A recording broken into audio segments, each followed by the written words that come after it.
Hey boys and girls, I wanted to take a few minutes and go over our special words for this week. We have some high frequency words and then some really fun amazing words as well. So our high frequency words are among, another, instead, and none. So let's talk about what those words mean. Our first one is among. So you'll notice when we read our story that one of the little mice detectives is sitting among the acorns. And what that means is he's sitting like in the middle of them. So if you're among the crowd, that means you're in the middle of the crowd. The mouse was among the pile of acorns. That means he was in the middle of the pile of acorns. Okay. Our next word is instead. And that's a word that, of course, you've heard before. And the word instead means in the place of. Like if I say, let's go play basketball. And you say, let's play soccer instead. That means in place of. So we're not going to do that one thing. We're going to do something else in its place. Next, we have the word another. Another. And that word another means some other. It's not that one. It's some other one. It's another one. Right? And you can see the word other right in there. So it's some other. And then we have the word, give some more space here. We have the word none. None. That's another one I know you've heard before. And none means not any. You get none, which means you don't get anything. None is like zero, nothing. So those are our high frequency words. Again, they're among, instead, another, and none. You can find these words and practice reading the words in sentences on page 95 in your book right next to the OO words we read. So you can see the words there and then practice reading the sentences using those words. So that's on page 95 in your reading book that I'd like you to practice. And I want to talk about our amazing words. We have lots of amazing words this week.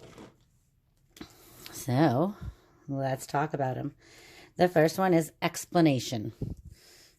That's one we've probably heard before. An explanation. And here's a picture.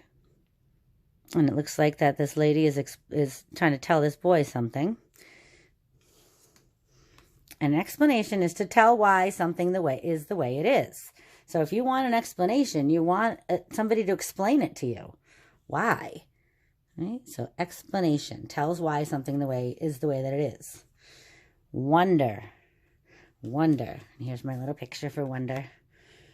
It's a little emoji and he's thinking, because to wonder means to want to know about something. You're thinking about it. You're wanting to know more. I wonder how this got here. That means you want to know about it. Then we have the word case. This is one of those words with more than one meaning. And the meaning that we're going to talk about this week goes with this picture.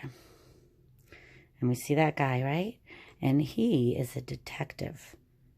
A detective. And detectives use clues to solve mysteries, right? So this is a detective, and detectives solve cases. So a case is a mystery that detectives solve. So we did drawing conclusion case files last week. So we see that here's that word once again. We also have the word suspects. Suspects. And here's a picture of a bank robber. He's got his mask on and he's running away with the money. So suspects are the people that are thought to be guilty of a crime. So if they were looking for somebody who robbed the bank and they saw a guy with a mask and a bag of money, that would make him a suspect. That means we think that it was him that did it, right? So suspects are people that we think are guilty of doing the crime. Next, we have the word confused. Confused. Here's a picture of a guy. He looks very confused. He's like, huh? Right? So the word confused means when you don't understand something. I don't know. I'm confused. I don't get it. Right? To be confused is to not understand something. Gonna move this over a little and put my next words over here. Oops, I messed it up. There we go. Next we have the word riddle. And here's a picture. And a riddle is a puzzle that asks a question. So I have some riddles that I'm going to be sharing with you in just a little while to see if you can solve my riddles. But a riddle is a puzzle that's asking a question. So it might give you some clues and say, who am I? Kind of like when we did our mystery box, right? And then last amazing word we have is encouragingly. Encouragingly. That is a big, long word. It has lots of endings. It has our ing ending, our ly ending. So encouragingly, and here's a picture, somebody on the stage, and he's talking to people, and he's all pumped up. And so to encourage means to give someone hope, right? So if you are giving someone hope, if you're doing something encouragingly, that means that you are doing it in a way that is encouraging them, giving them hope.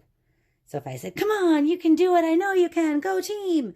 That's me cheering you on encouragingly in a way that's going to give you hope and make you feel that you can do it, right? So those are our amazing words. And we also have some vocabulary words here as well that we're going to be seeing in our story, like the word detectives, which are the people that solve mysteries and on cases.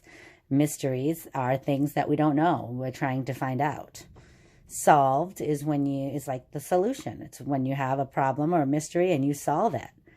Million, we know what million is. It's a big, big number, right? A meadow is a grassy field. You'll see that in Dot and Jabber, they are in a meadow. At the setting of the story, they have to go over across the meadow, which is the grassy, nice area. Hey, that is when we're saying like, hey you over there, right? And then we have hooray, which is like a yes or woohoo. It's a cheer, right? It's a happy, we did it kind of cheer. So we have vocabulary words, we have amazing words, we have high frequency words. And I hope that this little mini lesson helps you when you are reading and doing your work this week.